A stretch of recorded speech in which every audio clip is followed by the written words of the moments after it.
এক আজব ঘটনা। অসম্ভৱকো সম্ভৱ কৰিলে এদল চিকিৎসকে। সৰ্পদংশন আৰু মৃত্যুঞ্জয়। সৰ্পদংশন কৰা এগৰাকী গৰ্ভৱতী মহিলাই অতি বিপদসংকুলভাৱে জন্ম দিলে সন্তান। ঘটনাৰ স্থান শিৱসাগৰৰ ৰাজমাইৰ। শিৱসাগৰ ৰাজমাইৰ ৰূপা খাচী নামৰ এগৰাকী গৰ্ভৱতী মহিলা। ৩ মাহৰ গৰ্ভৱতী অৱস্থাতে শংখচূড় সাপে দংশন কৰিছিল ৰূপা খাচীক। সংজ্ঞাহীন হৈ পৰিছিল ৰূপা খাচী। সংজ্ঞাহীন হৈ পৰা ৰূপা খাচীক ততাতৈয়াকে নিয়া হৈছিল চিকিৎসালয়লৈ আৰু আৰম্ভ হৈছিল চিকিৎসা সেৱাৰ। চিকিৎসালয়খনৰ একাংশ নিষ্ঠাবান চিকিৎসক স্বাস্থ্যকৰ্মীৰ সুচিকিৎসাৰ ফলতে গৰ্ভৱতী মহিলাগৰাকী সুস্থ হৈ পৰে আৰু সুস্থ সন্তান জন্ম দিবলৈ সক্ষম হয়। ক্ৰমত সুস্থ হৈ পৰা ৰূপা খাচীয়ে শেহতীয়াকৈ এটি সুস্থ কন্যা সন্তানৰ মাতৃ হোৱাৰ গৌৰৱৰ অধিকাৰী হ'ল। বিশ্বৰ ভিতৰতে এই ঘটনা বিৰল বুলি চিহ্নিত হৈছে। ডিমৌ গ্ৰাম্য চিকিৎসালয়ত কৰ্মৰত সংজ্ঞাহাৰক বিশেষজ্ঞ সৰ্প বিশেষজ্ঞ ডাঃ সুৰজিৎ গিৰিসহ একাংশ চিকিৎসক স্বাস্থ্যকৰ্মীৰ সফল প্ৰচেষ্টাত এই অসম্ভৱক সম্ভৱ কৰি বৰ্তমান চিকিৎসা বিজ্ঞানলৈ আশাৰ সঞ্চাৰ কঢ়িয়াই আনিছে। অসম্ভৱকো সম্ভৱ কৰি চিকিৎসক দলৰ লগতে স্বাস্থ্যকৰ্মী সকলোৱে ভাৰতৰ বাবে এক গৌৰৱ কঢ়িয়াই আনিছে। বিষাক্ত সাপে দংশন কৰা গৰ্ভৱতী মহিলায়ো যে সুস্থ সন্তান জন্ম দিব পাৰে তাৰ অন্যতম উদাহৰণ হৈ পৰিলে শিৱসাগৰৰ ৰূপা খাচী। পিতৃ মাতৃৰ আহ্বান মৰ্মে কন্যা সন্তানটিৰ নামাকৰণ মৃত্যুঞ্জয় ৰাখিলে চিকিৎসকৰ দলটিয়ে।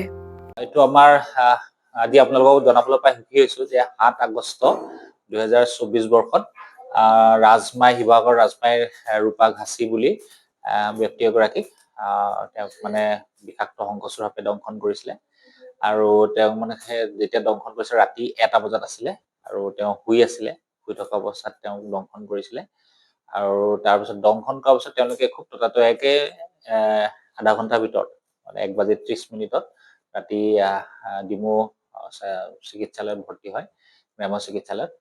সেই সময়ত আমি তৎক্ষণাত আমাৰ যিজন ডক্টৰ আছিলে কৰ্তব্যৰত ডক্টৰ ৰেন্দু গাম, তেওঁ এণ্টিভেনম বেজী প্ৰয়োগ কৰে।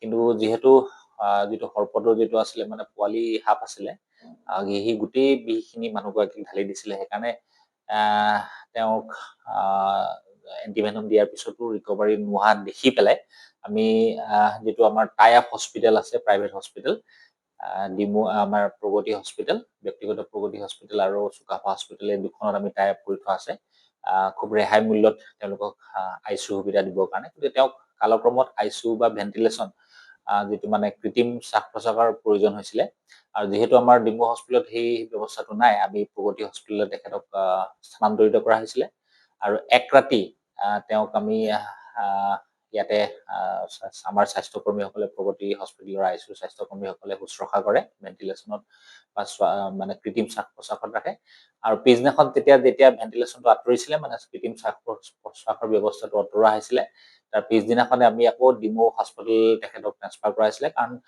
তেওঁলোক খুব দিন হাজিৰা কৰা মানুহ আছিলে, দুখীয়া মানুহ আছিলে, গতিকে ব্যক্তিগত চিকিৎসালয়ৰ খৰচ তেওঁলোকে বহন কৰিব পৰা নাছিলে। গতিকে তেওঁক আকৌ চিফ্ট কৰা হৈছিলে আমাৰ ডিমৌ হস্পিটেলতে। কিন্তু তেওঁৰ মানে ৩ মাহৰ অন্তঃসত্ত্বা আছিলে, মানে তেওঁৰ প্ৰথম আমি তাৰ মানে টাৰ্গেটটো লৈছিলো মানুহজনী বচোৱা।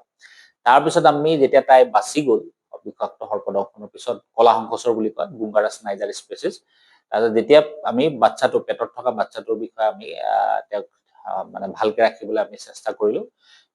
প্ৰত্যেকটো মাহে মাহে তেওঁৰ আল্ট্ৰাচাউণ্ড কৰা হৈছিলে। ডক্টৰ সীমান্ত জ্যোতি তাই গাইনকলজিষ্ট, আমাৰ স্ত্ৰীৰোগ বিশেষজ্ঞ, তেওঁ তাৰ শুশ্ৰূষা লৈছিলে আৰু লগতে আমাৰ মানে পেডিয়াট্ৰিচিয়ান, চাইল্ড ডক্টৰ, শিশু ৰোগ বিশেষজ্ঞ ডক্টৰ গৌৰৱ চৌধুৰী আৰু হৃদয় বৰুৱা, তেওঁলোকে তাৰ কেয়াৰ লৈছিলে, মানে শুশ্ৰূষা কৰিছিলে পিবিৰ। আৰু আপোনালোকক জনাবলৈ পাই সুখী যে আপোনাৰ ২১ ফেব্ৰুৱাৰী ২০২৫ বৰ্ষত ৯ মাহত, তাই যেতিয়া ৩ মাহৰ পৰা যেতিয়া ৯ মাহ অতিক্ৰম কৰিলে, তাই ৰূপা খাচীয়ে এটা সুস্থ সবল কন্যা সন্তানৰ জন্ম দিয়ে। সাধাৰণতে কি হয়, যেতিয়া বিষাক্ত সৰ্পই দংশন কৰিলে সাধাৰণতে কি হয়, পেটত থকা গৰ্ভস্থ সন্তানটি সাধাৰণতে নষ্ট হৈ যায় আৰু কেতিয়াবা কি হয় জন্ম হলেও তেওঁৰ সেই গৰ্ভস্থ সন্তানটিৰ মানে বিসংগতি থাকে, কিছুমানৰ হাত নাথাকে, কিছুমানৰ ভৰি নাথাকে, কিছুমানৰ মূৰটো ডাঙৰ থাকে, তেনেকুৱা ধৰণৰ বিসংগতি দেখা দিয়ে। আৰু সেইবাবে আমিও চিন্তিত আছিলো যে পেটত থকা বাচ্চাটো ঠিকে থাকে ডেলিভাৰী হ'ব নে নাহে। কিন্তু 21 ফেব্ৰুৱাৰী তাৰিখে 2025 বৰ্ষৰ 21 ফেব্ৰুৱাৰী তাৰিখে আমাৰ ইমাৰ্জেঞ্চি চিজাৰিয়ান ছেকশ্যনৰ দ্বাৰা আমি প্ৰায় 10:20 ডিমৌ গ্ৰাম্য চিকিৎসালয়তে চিজাৰিয়ান কৰি তাইৰ বেবীটো আমি জন্ম দিওঁ। আৰু তাইক বেবীটোক আমি সম্পূৰ্ণ পৰ্যবেক্ষণত ৰখা হয়।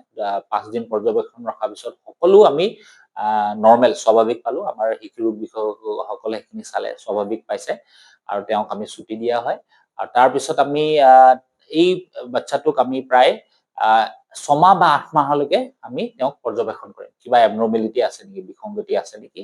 আৰু আমাৰ শিশু বিশেষজ্ঞসকলৰ মতে তেনেকুৱা একো বিসংগতি হ'ব নোৱাৰে বা হ'ব নালাগে, কিন্তু তথাপি তাইক আমি পৰ্যবেক্ষণত ৰাখিম। আৰু আপোনালোকক জনাবলৈ পাই সুখী যে গোটেই পৃথিৱীৰ ভিতৰত এই স্পেচিছ বুংগাৰাছ নাইজাৰ যিটো কয়, আমাৰ কলা শংকচুৰ সাপে গৰ্ভৱতী মহিলাক 3 মাহতে দংশন কৰাৰ পিছত বেবীটোৰ কোনো ধৰণৰ অপকাৰ নোহোৱাকৈ সুস্থভাৱে এগৰাকী সুস্থ সবল কন্যা সন্তান জন্ম পৃথিৱীৰ ভিতৰতে প্ৰথম, আৰু ক'তো তেনেকুৱা ধৰণৰ আমি জাৰ্নেল বা কেছ ৰিপৰ্ট আমি গোটেই পৃথিৱীতে পোৱা নাই। আৰু এটা আমি কথা কৈছো যে তেওঁলোকে যিহেতু দিন হাজিৰা কৰা মানুহ, আৰু গাঁৱতো আপোনাৰ ধৰক গৰ্ভৱতী মহিলাটো মানুহটো মৰে বুলি ভাবেই, তাতে যদি পেটত যিখিনি বেবী আছে সেইখিনিতো মৰে বুলিয়ে ভাবিছিলে গাঁৱত, বিশেষকৈ ৰাজমাই অঞ্চলত। আৰু তাৰোপৰি কি হৈছিলে, ৰূপা ঘাচিৰ মানে আগতে 2টা প্ৰেগনেঞ্চি লছ আছিলে, মানে আগতে প্ৰেগনেন্ট হৈছিলে, তাই গৰ্ভৱতী হৈছিলে যদিও পেটতে ভ্ৰূণটো নষ্ট হৈছিলে, গতিকে এইবাৰো নষ্ট হ'ব বুলিয়ে চবে ভাবিছিলে। গতিকে যিহেতু তাই মৃত্যু জয় কৰি আহিছে, গতিকে আমি তেওঁৰ মাক দেউতাকৰ সন্মতি সাপেক্ষে তেওঁলোকে আমাৰ নাম এটা দিব ক'লে, তাইক আমি নামটো মৃত্যুঞ্জয়ী বুলি নামকৰণ কৰো। এইটোৱে আমাৰ ৰূপা ঘাচিৰ কাহিনী। ধন্যবাদ।